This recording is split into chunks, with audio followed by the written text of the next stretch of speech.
Terima kasih Anda masih bersama kami di Kompas Petang. Saya Cynthia Rompas. Saudara, tim advokasi untuk demokrasi yang juga kuasa hukum Del Pedro CS menyatakan dengan pelimpahan berkas perkara kliennya ke kejaksaan, maka sudah tidak ada lagi urgensi penahanan terhadap Del Pedro Marhen.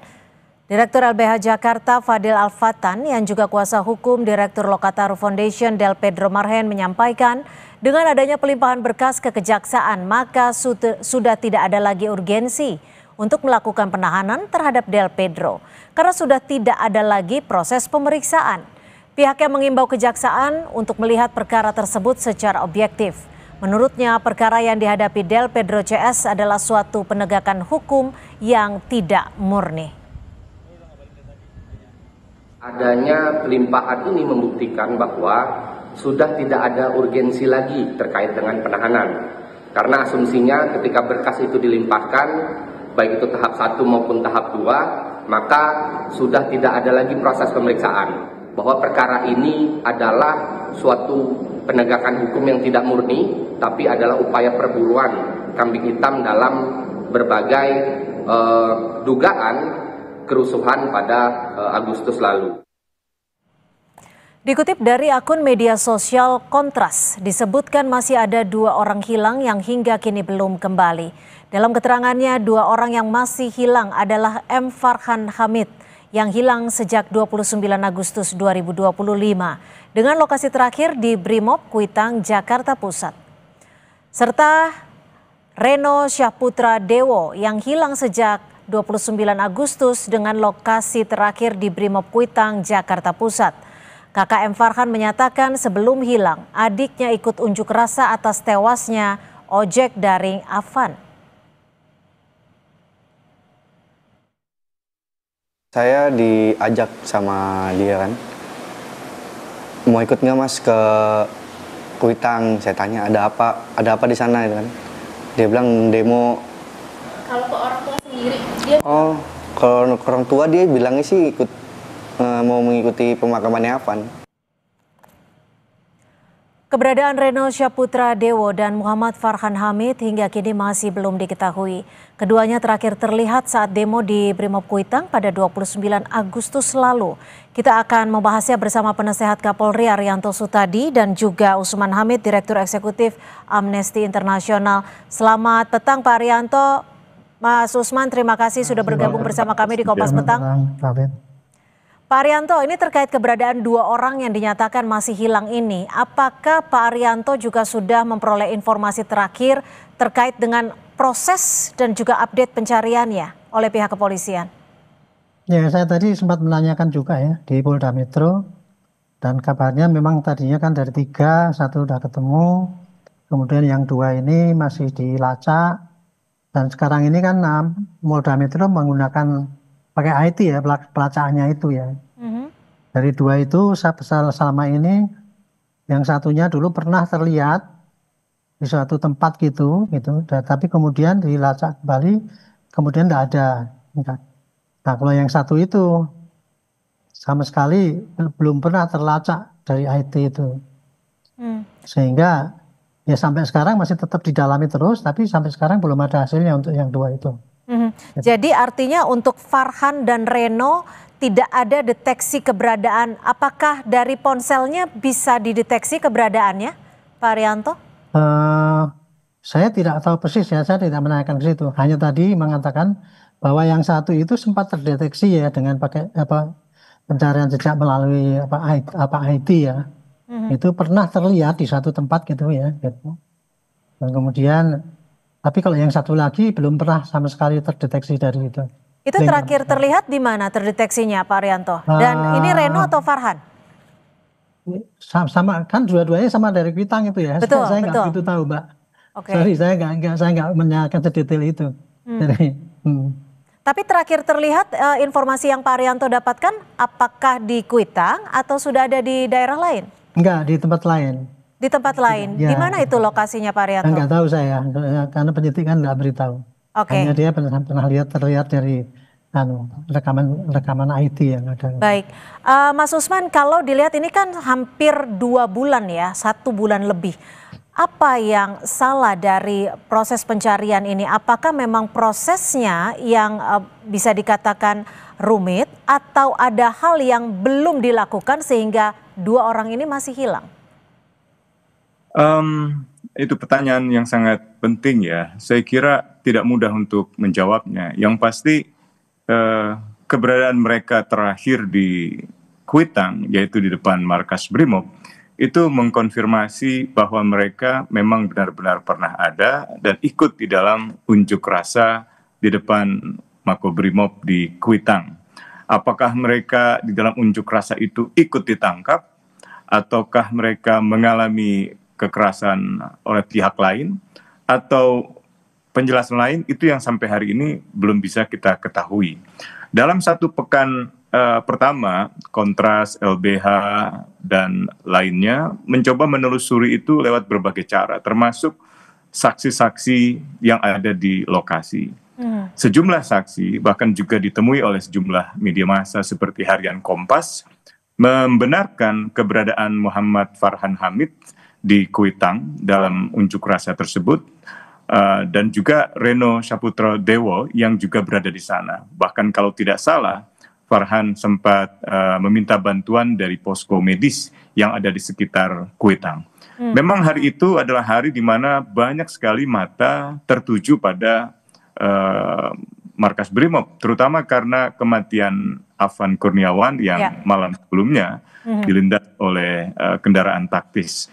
Nah, dalam sepekan terakhir, Amnesty, Kontras, LBH, Imparsial, PBHI, dan lain-lainnya sempat mencoba menelusuri kembali dengan meminta keterangan atau bertemu dengan jajaran Polda Metro Jaya. Bahkan dalam beberapa hari lalu kami sempat bertemu dengan Kapolda, Wakapolda, dan juga direktur-direktur di Polda Metro Jaya, baik itu yang berurusan dengan kriminal umum, berurusan dengan cyber, maupun juga berhubungan dengan bidang lainnya. Yang saya kira kalau tidak salah dalam pertemuan itu Pak Kapolda sempat menyampaikan bahwa salah satu dari dua orang yang masih hilang mulai bisa terlacak keberadaannya.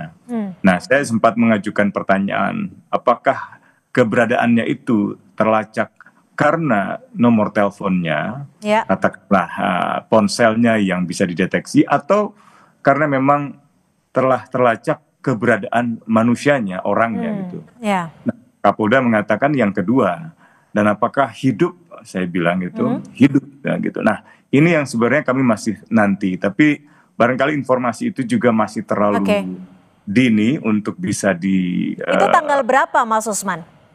Kalau tidak salah hari Rabu atau Selasa lalu kami berjumpa dengan Pak Kapolda, Pak Asep, dan juga Pak Wakapolda, Pak Dekananto, serta sejumlah direktur di Polda Metro Jaya. Pertemuan itu cukup besar, banyak sekali organisasi masyarakat sipil, termasuk itu termasuk Farhan dan Reno ya, dalam kondisi hidup artinya ya, Mas Usman, dari informasi yang Anda peroleh?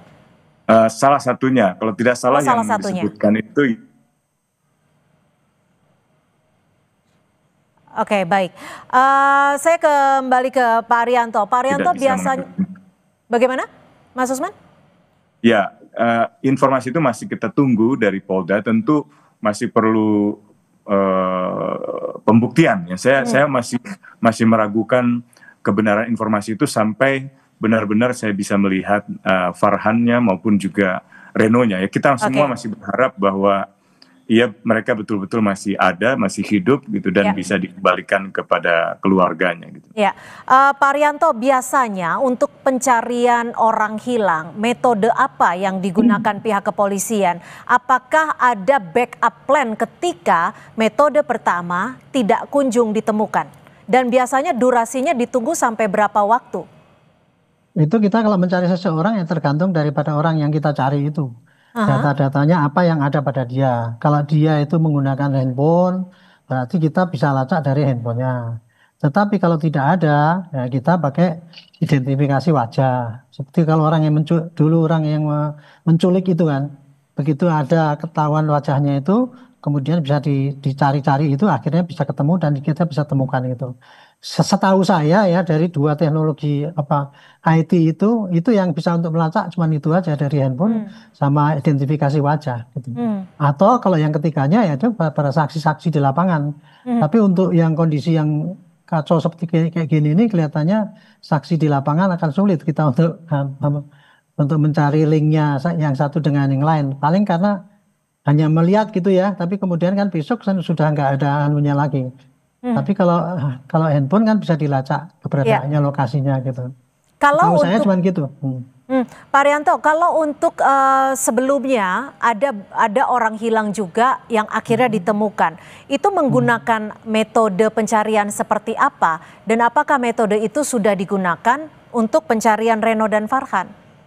Kalau orang hilang ya dalam kondisi biasa, tidak dalam kondisi kericuan itu Bu ya, itu kita mencarinya bisa dilacak dari sejarah dia menghilangnya itu. Oke, kalau dalam kondisi gitu, saat unjuk rasa seperti yang sebelumnya, kalau seperti kemarin itu ya paling cuman data rekaman di tempat ya, kemudian kesaksian orang yang melihat, saudara-saudara dan sebagainya, dia melihatnya di mana gitu.